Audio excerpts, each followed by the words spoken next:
Olá, bem-vindos a mais uma análise aprofundada aqui. Hoje a gente vai desvendar um tema que dá o que falar, né? E causa até uma certa angústia no pessoal da academia. Voz ativa versus voz passiva na escrita científica. É um debate quente mesmo. Totalmente. A nossa fonte hoje é um capítulo de livro bem interessante que mexe um pouco com umas ideias já estabelecidas, sabe? Bem provocador, eu diria. Isso.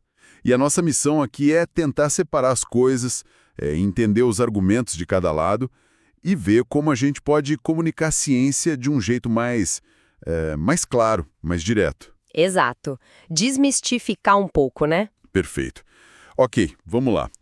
Muita gente aprendeu, às vezes até com o orientador falando, que usar eu ou nós num texto científico é quase, sei lá, um erro grave. Mas será que essa regra é tão absoluta assim? Pois é, essa é a grande questão. Para começar, vamos só alinhar os ponteiros rapidinho. Voz ativa. Foco em quem faz a ação. Tipo, Paul ligou para John. Simples. Certo, o agente tá ali, na frente. Isso. Já na voz passiva, a ênfase muda. Vai para a ação ou para quem recebe. John foi chamado por Paul. Ou a gente pode até tirar o Paul. John foi chamado. O foco mudou, né? Exatamente. E tem aquela terceira via que você mencionou antes, que é interessante, a ativa e impessoal. Ah, sim. A estrutura é ativa, mas sem eu ou nós. Por exemplo, em vez de dizer na passiva acetona é produzida por clostrídios, Que é o mais comum, talvez. talvez, mas você pode dizer na ativa impessoal, clostrídios solventogênicos produzem acetona. É mais direto, conciso, mas ainda sem o pronome pessoal, sabe? Entendi. E você comentou dos títulos também, né? Como eles geralmente preferem ativa. Sim, é muito comum. Refino mecânico melhora a sacarificação. Soa mais dinâmico, talvez, do que a sacarificação é melhorada pelo refino mecânico. Tem um impacto diferente, mais direto. Com certeza. E aqui é onde a coisa fica, realmente interessante. Quando a gente olha o que uma das maiores revistas do mundo, a Nature, pensa sobre isso, Ah, Nature. Eles têm uma posição bem clara, né? claríssima. Eles não só permitem, eles incentivam a voz ativa. A orientação oficial deles diz basicamente: preferimos a voz ativa, nós realizamos o experimento, porque a experiência mostra que os conceitos e resultados são transmitidos mais claramente assim. Ponto. Direto ao ponto. E isso fica ainda mais evidente numa troca de e-mails que a nossa fonte detalha, que é muito, muito reveladora. Conta mais. Uma professora, pesquisadora, escreveu para a editora Maxine Clark, da Nature. Ela estava meio, frustrada, sabe? Via os alunos e até colegas mais experientes com uma resistência enorme a usar eu ou nós, sempre buscando alternativas tipo foi observado que, verificou-se que... Aquelas fórmulas prontas. Exato. E ela até levantou uma hipótese interessante. Será que isso não é um jeito de fugir um pouco da responsabilidade pelo que está sendo dito? Nossa, que forte essa colocação. E a editora, o que ela respondeu? A resposta é fascinante. A Maxine Clark concordou totalmente. Disse que sim, a voz ativa com eu ou nós é melhor, é mais clara, é mais fácil de entender, ponto. Uau! E ela lamentou que muitos cursos, muitos livros, ainda ensinem o contrário. Contou até um caso pessoal, da filha dela que num teste na escola teve que marcar a passiva como a correta para a ciência. Que loucura! A Nature é usar a voz ativa. Eles só publicam na passiva se o autor insistir muito, porque afinal o artigo é do autor. Entendi.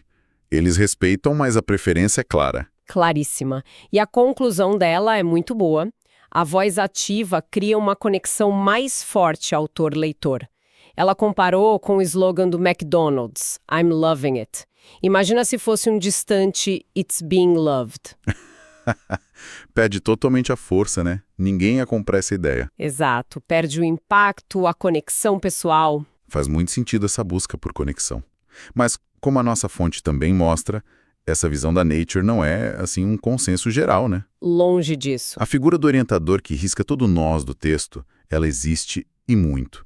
E não é só teimosia, parece que tem um respaldo aí. INPE e Unesp, eles vão na direção oposta. O que eles recomendam exatamente? Recomendam texto impessoal, terceira pessoa, voz passiva ou neutra, e chegam a dizer para evitar meu trabalho, eu considero, nós concluímos.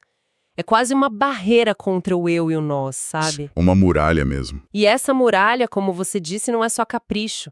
Tem uma razão histórica, uma tradição por trás. Ah, é? Sim. A fonte menciona, por exemplo, a revista Bioresearch Technology. Por muito tempo, eles instruíram claramente para não usar primeira pessoa, we, us, our. Um editor chegou a falar categoricamente, nunca use primeira pessoa. Nossa, taxativo. E tem autores como um tal de Brian Budgell, que a fonte cita, que consideram usar eu e nós nas ciências exatas algo até de mau gosto. Mau gosto. Pesado. E isso levanta uma questão importante, né? Por muito tempo se associou a impessoalidade na linguagem com a objetividade científica. A ideia era, tira o eu, tira a subjetividade, o viés, o texto fica mais puro, mais factual, entende? Entendi. Então essa tensão, de um lado Nature e outros buscando clareza, conexão, do outro essa tradição forte da impessoalidade como um escudo, uma garantia de objetividade. Exatamente essa a tensão. Mas a fonte que a gente está analisando traz mais gente defendendo a ativa, né? Do lado da Nature. Sim, várias vozes importantes. O Richard Viard, de um jornal de cirurgia de quadril, fala: experimentem as formas ativas. O Neil Blair Christensen, que passou por várias editoras grandes, diz que usar a voz ativa melhora a leitura, deixa mais fácil de ler. E a Christine Sainani, de Stanford. É ótima. Bem direta, evitar pronomes não torna a sua ciência mais objetiva. Simples assim. Mas ela faz uma ressalva importante. Qual? Voz ativa sozinha não salva um texto ruim. Se a pesquisa é fraca ou mal explicada, não importa a voz. O texto vai ser ruim. Boa ponderação. E quais são os grandes benefícios da ativa, então, para esses defensores? Clareza, a gente já falou. Clareza, concisão e impacto. O exemplo de concisão da fonte é muito bom. Aquele das 6 palavras contra 4. Esse mesmo. Conversion over 90% was achieved. Passiva, 6 palavras. Contra conversion exceeded 90%, ativa impessoal, 4 palavras. É menos palavra para dizer a mesma coisa e talvez até com mais força. Menos é mais, né? E tem a história da doutora Mariel Marlowe, que é muito legal. Ah, essa é ótima. Uma americana que revisava textos de brasileiros. Em 2014, ela seguia a linha tradicional. Recomendava evitar a primeira pessoa. Normal, pra época. Pois é. Mas aí, 2 anos depois, em 2016, ela escreveu um novo editorial dizendo que tinha mudado de ideia. Virou uma firme defensora da voz ativa. Que virada. E por quê? Porque ela percebeu que a ativa era mais direta, mais fácil de entender e, olha aí de novo, mais econômica com as palavras. Achei muito bacana essa abertura para reavaliar a própria posição. Super bacana mesmo. Mostra que não é uma questão fechada. De jeito nenhum. E o próprio autor do capítulo que a gente está usando como base conta como ele mesmo aplica isso no dia a dia. Ah, legal. Exemplos práticos. Exato. Ele conta que usou o we, né, nós, de propósito num capítulo de livro sobre fermentação. O objetivo era deixar muito claro para o leitor quais resultados eram do grupo dele e quais eram de outros autores que ele citava ali perto. Ah, entendi. Para não misturar as coisas. Exatamente. Era uma questão de clareza na atribuição. Não era para dizer, olha como eu sou bom, era para dizer, isso aqui é nosso, aquilo ali é de outro grupo. Faz todo sentido. O pronome ali tinha uma função informativa clara. Perfeito. Em outro caso, ele estava revisando um material de aula antigo e percebeu que estava cheio de voz passiva. Detalhes são dados. Software reapresentado.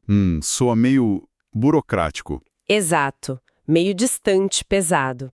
Aí ele reescreveu na ativa. Esta versão dá detalhes. Cita o software. Ficou mais leve, mais direto. Mudança sutil, mas que faz diferença na leitura. Com certeza. E ele fez algo parecido até no perfil Lattes e no LinkedIn. A versão antiga era mais passiva, cheia daquelas nominalizações. Ah, tipo realização de análise, em vez de analisamos. Isso. Um vício acadêmico comum, né? Deixa o texto mais denso. A versão antiga tinha 69 palavras. Ele reescreveu de forma mais ativa e pessoal. meu programa de pesquisa avisa, eu combino, e baixou para 48 palavras. Quase 30% a menos. Exato.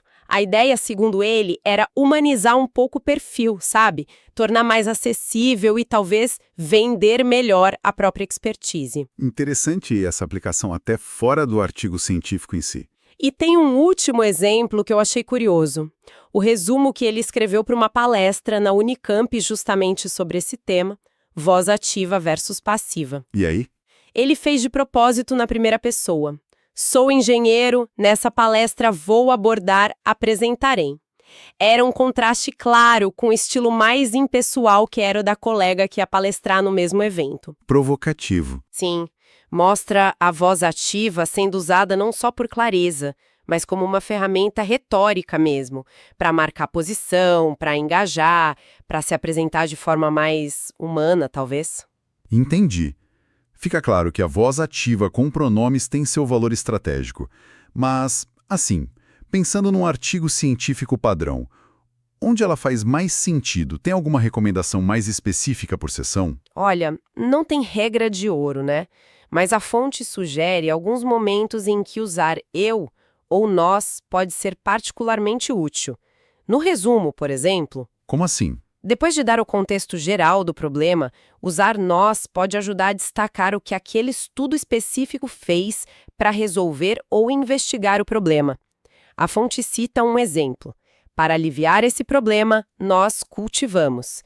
Deixa claro, essa foi a nossa ação. Ok, faz sentido. E na introdução? Na introdução, é super útil naqueles movimentos retóricos de mostrar a lacuna na literatura e, em seguida, apresentar o seu trabalho. Tipo, em nosso estudo anterior, vimos X. Nós hipotetizamos Y. Nós testamos nossa hipótese fazendo Z. Guia o leitor pela lógica da pesquisa, sabe? Conduz o raciocínio. E isso me lembra o exemplo clássico que você mencionou antes, de Watson e Crick, né? Aquele "we wish to suggest". Exatamente. É icônico. E a nossa fonte faz uma comparação muito interessante desse artigo com outro, também sobre DNA, mas anterior, de Avery e colegas de 1944. E qual a diferença no estilo? Total. Avery e colegas usaram um estilo super passivo, cheio de pode ser mostrado que, e se referiam a si mesmos como os escritores. Distante, né? Bem distante. Aí a análise que a fonte cita de um autor chamado Moore sugere que o estilo ativo e pessoal de Watson e Crick, nós queremos sugerir, foi muito mais persuasivo, ficou mais na memória das pessoas. Parece que a escolha da voz teve um impacto até no legado do artigo. Que doido pensar nisso. A forma como você escreve pode influenciar como sua descoberta é recebida e lembrada. Exato. E nas outras sessões? Bom, em resultados e discussão, o nós ajuda a explicar por que certas decisões foram tomadas, tentando resolver X, nós testamos Y, ou, e isso é super importante, para diferenciar a interpretação ou opinião dos autores, nós especulamos que, daquilo que é um fato ou a conclusão de outro estudo. Para deixar claro o que é dado e o que é inferência do autor. As recomendações dos autores para o futuro. Nós esperamos, nós recomendamos, marca a visão deles. E nos agradecimentos? Até nos agradecimentos. Usar nós agradecemos é mais simples e direto que os autores agradecem. Economiza palavras e soa mais pessoal. Entendi. Então parece que o eu e o nós, usados com critério, podem realmente ajudar a guiar o leitor, a deixar clara a autoria das ideias e ações, mas e a voz passiva? Ela não serve para nada, então. É só um vício a ser evitado. Não, de jeito nenhum. Seria um erro pensar assim. A voz passiva não é só uma tradição antiga ou um jeito errado de escrever. Ela tem funções muito importantes e legítimas. Ah, é? Quais, por exemplo? Uma função crucial é ajudar na coesão e no fluxo do texto. Tem um conceito na linguística textual que fala do estilo tópico progressivo.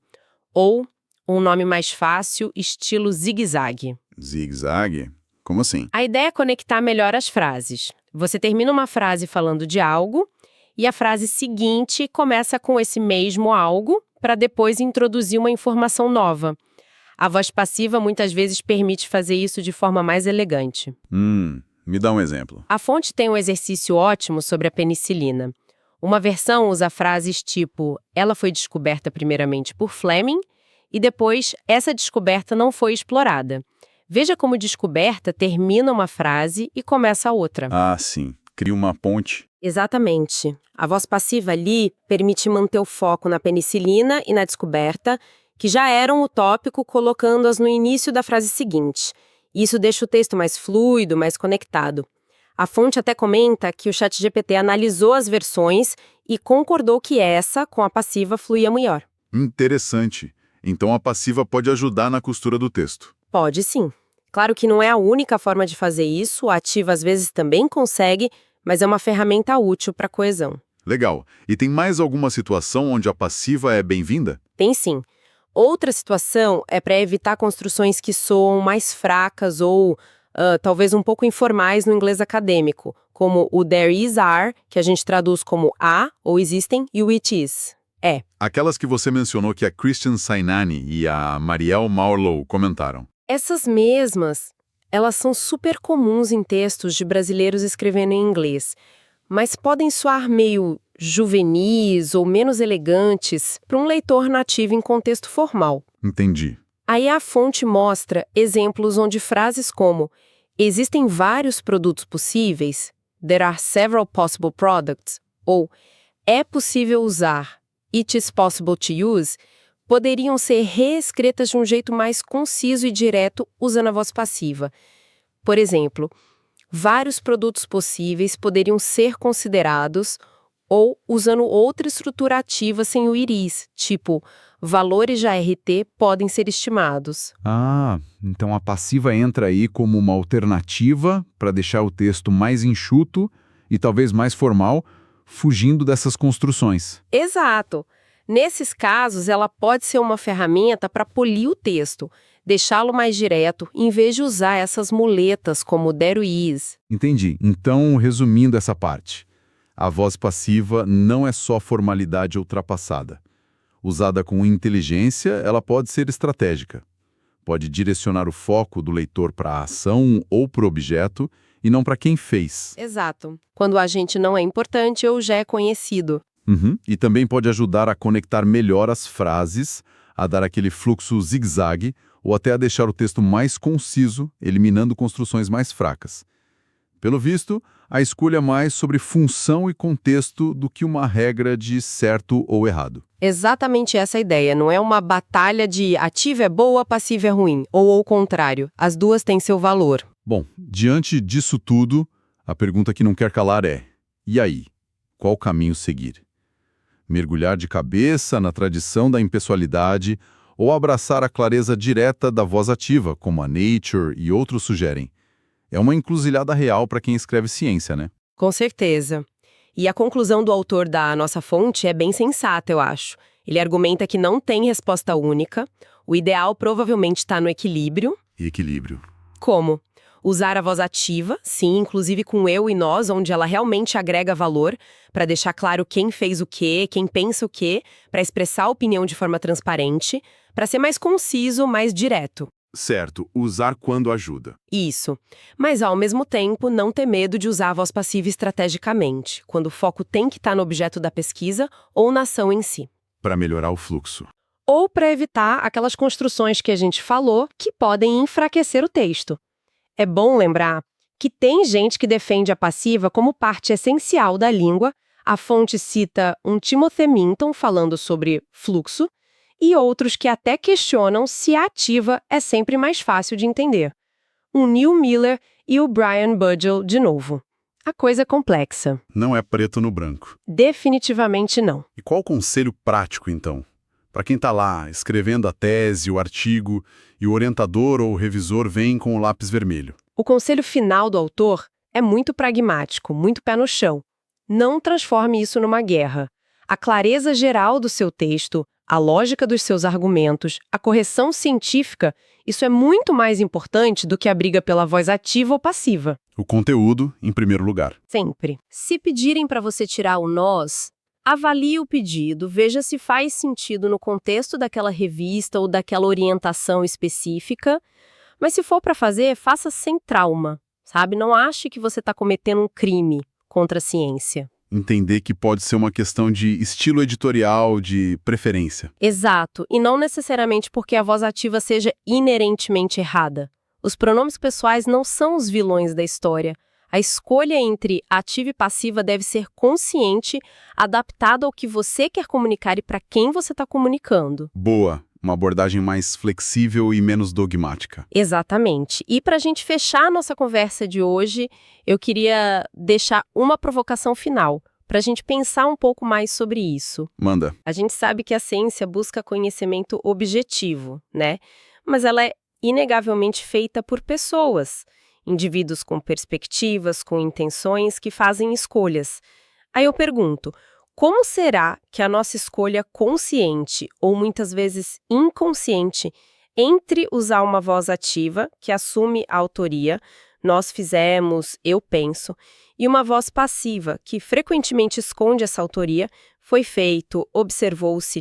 Como será que essa escolha não só reflete a nossa visão sobre a ciência, mas também molda a percepção de quem lê sobre como ela é feita?